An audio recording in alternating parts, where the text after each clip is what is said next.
What is up with this doomer energy, which is just everywhere, man? This doom, this gloom being forced into us. What's up with that? What is up with that?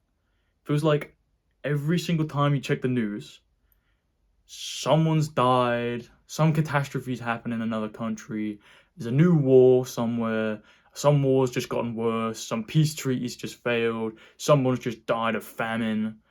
It's just terrible. It's just terrible all the time. There is no good news anymore. It is all doom and gloom. Why? Why is it all doom and gloom? Why do we all have this sense of dread? This feeling that like, dude, it's all over. The world is over. It's gonna end. It's getting worse. People don't socialize anymore. People aren't romantic anymore. Chivalry's dead. All these things, just everything is getting worse. Everything's getting worse. It's not true. It's not true. You can look around and you can see that it's not true. And yet it gets peddled. It gets peddled. Why? Because your view of the world is inherently viewed to your view of your life. It's inherently tied. If you think your life is over and there's nothing you can do, you think that the world is over as well. Think about the most successful person you know, that you can even just think of right now. Just like maybe like some random business person who's doing well in their life in all other ways. Like, think of like maybe your favorite actor or actress or something. The one that's like actually got things down. They've got like a good family. They've got like a husband or wife. Like, they've got good finances. They're doing good for the world. None of them think the world is over. Isn't that interesting?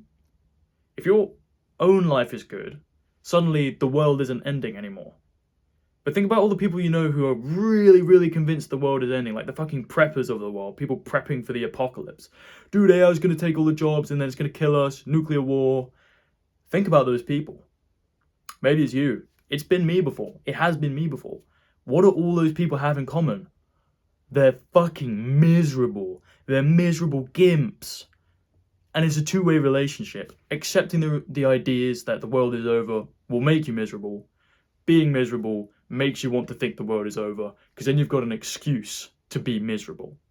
They're inherently linked. So if you want to live a good life, let's stop with the doomerism. We've got to stop with the doomerism. And I think the way to do that is to, again, stop with the personal doomerism. You've got to accept that it isn't over yet. The fight isn't over. You've got more to give. No matter how much you fucked up, no matter how much the world seems like it's crashing down around you, there's still a fight to give. It ain't over till it's over. It ain't time to throw in the towel. Makes me think. I used to work in this insurance brokerage, and there was a girl there. Let's call her Cameron, right? She was all right at her job, but she was never really in. She would always call in sick over and over and over. And the managers, they just assumed that she was lazy or that she was just like having heavy nights out drinking or something, whatever. But she wasn't. She was consistently in A&E, which is like UK ER, for ketamine, for taking too much ketamine to a dangerous overdose level and having to go get like medical treatment again and again and again. She was fully addicted to it.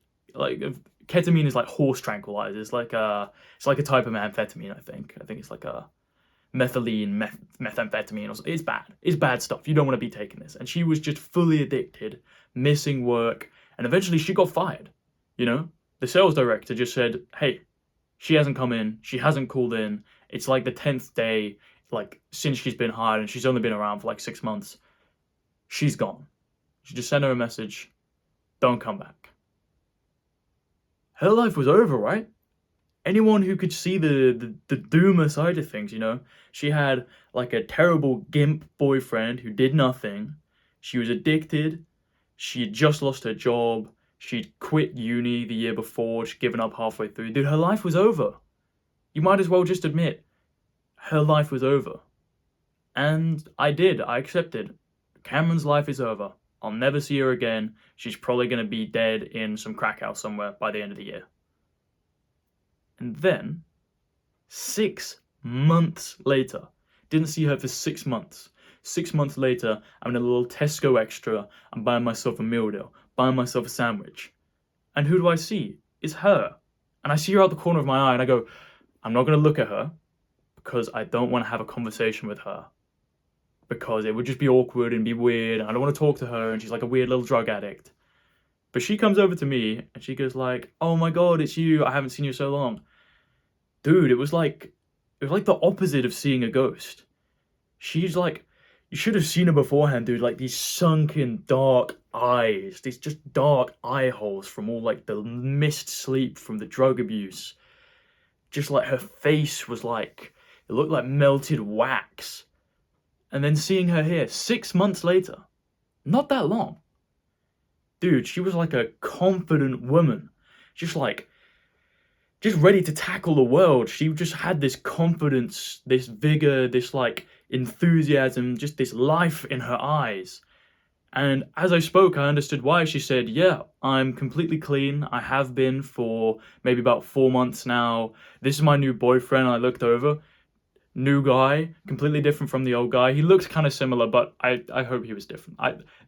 That's something which maybe hasn't improved that much. But new boyfriend, that's huge, completely sober. And she said, oh, and this September I'm going to go back to university and I'm going to finish my degree. Think about that. From literal drug addict, lose your job, lose everything, nothing left in life, to healthy, happy, good relationship, drive in your life to do something good. 6 months. 6 months. She turned it around in 6 months. Now, I mean, hopefully for you, you're not a drug addict, but you might be. Think about the idea of turning it around in 6 months. Doesn't that seem foreign? Doesn't that seem impossible? But if you want it bad enough, dude, it's 100% possible. There's nothing stopping you except you. You are the only person who's going to be able to do it. She refused to throw in the towel. She got back up and she fought and she fought and she fought when no one else believed in her. Not a single other person in that office thought that she was going to make anything out of herself. When I said that, oh, like, I went back to the break room and I was like, oh, I bumped into Cameron today, and everyone there was like, oh God, how was that? Did she like do any weird stuff? Was she acting like, because she did act weird when she was on drugs all the time, obviously. But I had to be like, no, dude, she's back. She's normal. She's doing well for herself. It just changes your like perspective, man. It really does. See, no matter how far you fall, and I've fallen off the pony before. I've fallen off the pony right now. I've fallen off. I broke my leg, and I feel like I'm down and out. But dude, this woman she'd broken her everything, and yet 6 months later, she was back. She was back. Dude, if she can do it, you can do it. That's what I keep thinking to myself, and that's what I want to share with you, you know? If she can do it, you can do it. It's time to get back on the pony. It's time to ride off into the sunset, dude. Never throw in the towel. Never.